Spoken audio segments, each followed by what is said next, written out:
ಎರಡು ಬೈಕ್ಗಳ ನಡುವೆ ಸಂಭವಿಸಿದ ರಸ್ತೆ ಅಪಘಾತದಲ್ಲಿ ಓರ್ವ ಬೈಕ್ ಸವಾರ ಮೃತಪಟ್ಟ ಘಟನೆಯು ಅಜ್ಜರಕಾಡು ಅಗ್ನಿಶಾಮಕ ದಳ ಠಾಣೆಯ ಸಮೀಪ ಸೋಮವಾರ ರಾತ್ರಿ ಸಂಭವಿಸಿದೆ.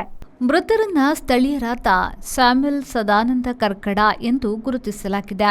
ಅತಿ ವೇಗದಿಂದ ಬಂದ ಎರಡು ಬೈಕುಗಳು ಮುಖಾಮುಖಿ ಡಿಕ್ಕಿಯಾದ ಪರಿಣಾಮ ಸದಾನಂದ ರಸ್ತೆಗೆ ಬಿದ್ದರೆನ್ನಲಾಗಿದೆ. ಇದರಿಂದ ಗಂಭೀರವಾಗಿ ಗಾಯಗೊಂಡು ಅವರು ಸ್ಥಳದಲ್ಲೇ ಮೃತಪಟ್ಟರೆಂದು ತಿಳಿದು ಬಂದಿದೆ. ಅಪಘಾತದಿಂದ ಎರಡು ಬೈಕುಗಳು ಕೂಡ ಸಂಪೂರ್ಣ ನಚ್ಚುಗುಚ್ಚಾಗಿವೆ. ಈ ಬಗ್ಗೆ ಉಡುಪಿ ಸಂಚಾರ ಪೊಲೀಸ್ ಠಾಣೆಯಲ್ಲಿ ಪ್ರಕರಣ ದಾಖಲಾಗಿದೆ.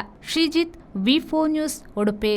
ಮಮ್ಮಿ, ಸಮ್ಮರ್ ವೆಕೇಶನ್ಸ್ ಗೆ ಈ ಸರಿ ವಾಟರ್ ಪಾರ್ಕ್ ಗೆ ಹೋಗೋಣ. ಶೋರ್ ಕಲ್ಲ, ಮಾನಸ ವಾಟರ್ ಪಾರ್ಕ್ ಗೆ ಹೋಗೋಣ. ಈಗ ಹಿರಿಯರಿಂದ ಕಿರಿಯರವರೆಗೆ ಸಿಂಗಲ್ಸ್ ಅಥವಾ ಫ್ಯಾಮಿಲಿ ಅನ್ಲಿಮಿಟೆಡ್ ವಾಟರ್ ಗೇಮ್ಸ್ ಹಾಗೆ ಸಂಜೆ ಮೇಲೆ ರೈನ್ ಡ್ಯಾನ್ಸ್ ಮತ್ತು ಮ್ಯೂಸಿಕಲ್ ಫೌಂಟೇನ್. ಕರಾವಳಿ ಕರ್ನಾಟಕದ ಬೃಹತ್ water park Manasa water park, Pilikula, Mangaluru. Visit www.manasawaterpark.com.